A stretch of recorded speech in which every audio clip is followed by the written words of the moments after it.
Hello, everybody. It's Reimu again. This is going to be episode 2 of the CV Academy series that we're going over.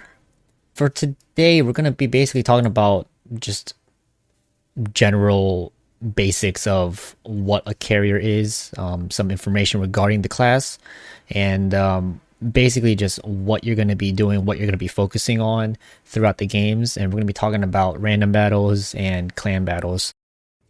So the next question is, what is the main job of the aircraft carrier? They can do three things.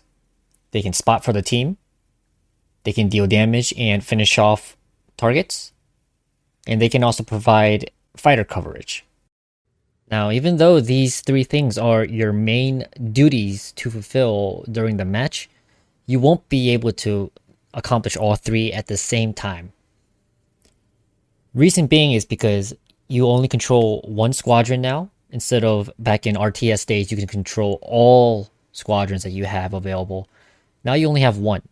So what this means is, depending on your carrier's position on the map and where the allies are positioned and where the enemies are positioned, most of the time you're only going to be able to actually do two of the three things at the same time. Now, carrier positioning to get the most out of what you can provide for your team, that'll be gone over in a different video in the series. But for right now, I just want to keep it to the basics and talk about just what you can do and what you provide to the team.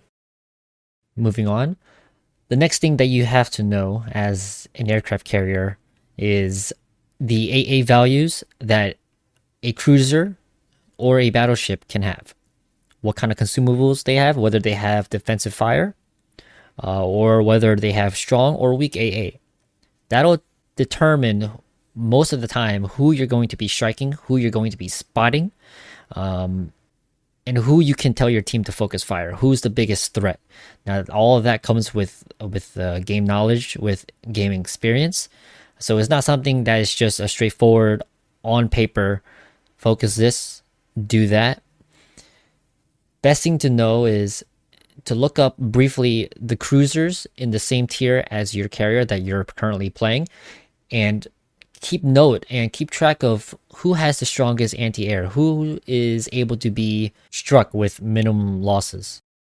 And I can guarantee you that by knowing this information and just knowing it right off the top of your head with every single match with against who you're facing, that'll immediately boost your chances of winning. Now, the last thing I want to talk about before we end this video regarding things to think about when playing the carrier is how different your thought process is going to be between random battle and clan battles. And something like this is very niche and very difficult to talk about, but this is something that has to be brought up because many of you guys are going to be hitting a wall when coming into clan battles with zero experience as a carrier, and you're just not going to know what to do. So the main difference between the two game modes is in random battles, there's going to be players of all skill levels in the same battle. This basically means that there's always going to be targets to strike and farm, increasing your damage numbers and kill count. You can do whatever you want, whenever you want. You don't have to place fighters strategically. You can position however you want, and you can just do pretty much anything really for free. For ranked battles and clan battles, though, things are going to be very different. Not all players are going to be potatoes. They're not going to be running it down. They're not going to be isolated. And they're just not going to let you do the things that you could be doing compared to the random battles. In competitive mode, spotting is key, and spotting is more valuable than dealing damage. And then next comes fighter coverage for your allies. And then lastly, dealing damage is going to be the last priority that you have on the list. Finishing targets is up there, but the main thing you have to think about is spotting, how well I can spot this target to provide my team the eyes that they need. So going back to what I said earlier, because you only have access to one squadron now at a single time, carriers in competitive mode are, in my opinion, one of the harder classes to master. just because of the squadron choice that you have to pick from, and also providing the three key things, which is spotting, dealing damage, and providing fighter coverage for your allies.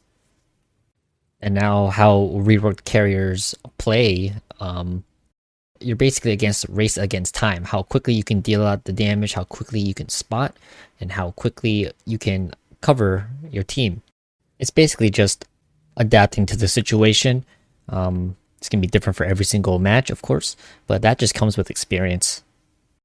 I can try to give you a quick example of what could be happening in a clan battle. This happens a lot. Your carrier could be positioned by center cap, but there's an enemy destroyer that's down to 2000 HP, for example, over at 8 cap. But your clanmate, he's down to, let's say, 5000 hit points, but he's over on the other side of the map on C cap. And you see the enemy carrier is preparing his next squadron, flying over to him. In that kind of situation, you got to figure out what is the best choice. You can either go straight for the destroyer, try to finish him off before he gets unspotted and he gets a heal off, get him before his smoke comes back up. But in that given time, your clanmate has the risk of dying to the enemy carrier. The other option is flying towards your clanmate, dropping a fighter in front of him to potentially try to negate the damage that he's going to take from the enemy carrier, and then fly over to the other side of the map to get the destroyer. But by that time, he could have the heal and his smoke back up. Something like that it's not something that your shot caller can tell you exactly what to do. In that situation, that's something that you're going to have to decide. If the shot caller wants you to protect your teammate, depending on how the game goes, sometimes you might just want to sacrifice him and go after that one destroyer. Because a dead destroyer versus a dead cruiser, that can pretty much change the game. So what it all boils down to in the end is it all comes to experience for the carrier class, because there's just one of you in the game, and only you're able to provide fighter coverage in that game mode. Everything's going to be leaning on you to do the correct play and make the correct choices.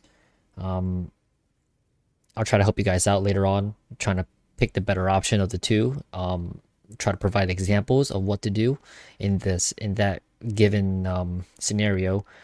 That's all going to be for a later video in the series.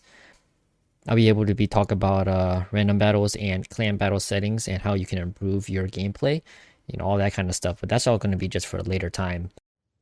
For now, though, that pretty much concludes this video. I just wanted to talk about general information regarding the class.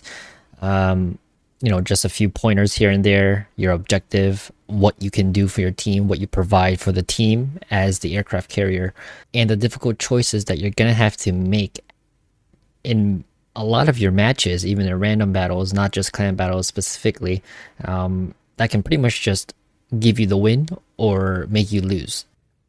I hope this video helped you out, gives you some idea on the class and what the role of the aircraft carrier is in World of Warships, as well as some things to keep in mind when playing this class. If you have anything that you want me to go over in a future video of this series, just let me know in the comments. I'll try my best to keep up with everyone, try to go over all the topics that I possibly can within this series. And lastly, those of you who don't know, I do have a Discord server set up now, so if you want to check it out, I'll leave a link in the description below. But for tonight, have a good one, and I'll see you guys in the next one.